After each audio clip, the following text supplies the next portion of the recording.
در پایتخت اوکراین بعد از برخوردهای خونین با نیروهای امنیتی، اعتراضگران در میدان استقلال کیف باقی ماندند.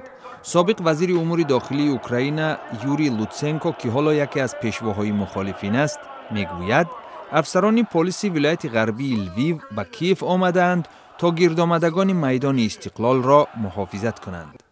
بر پایه موافقت پرزیدنت ویکتور یانوکوویچ با مخالفین این کشور در اوکراین، انتخابات پرزیدنتی پیش از مهلت دایر گشته سرقانون اصلاح خواهد شد.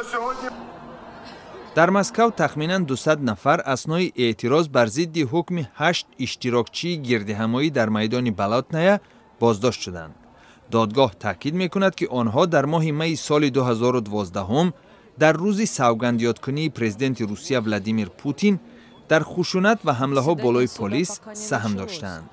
گردآمدگان شعارهای آزادی به قهرمانان روسیه و نست با دیکتاتور را زمزمه میکردند.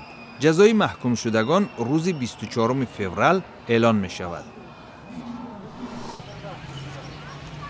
در پاکستان همزمان با تجلیل روز بین المللی زبان مادری 21 فوریه، صدها نفر با طلب تقدیم مقام رسمی به زبانهای منطقه‌های این کشور در شهر بانوی ولایت خیبر پختونخوا راهپیمایی کردند.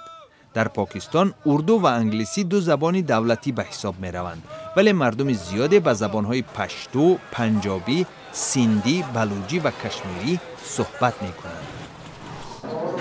در بینای موزه ملی پایتخت قرقیزستان نمایشگاه لختک‌های عنعنوی یپانی یا خود ژاپنی برگزار شد. 3 مارس مردم یپونیا روز دختران یا به اصطلاح روز لختک را تجلیل نموده خانه‌هایشان را با لختک آرام می‌دهند.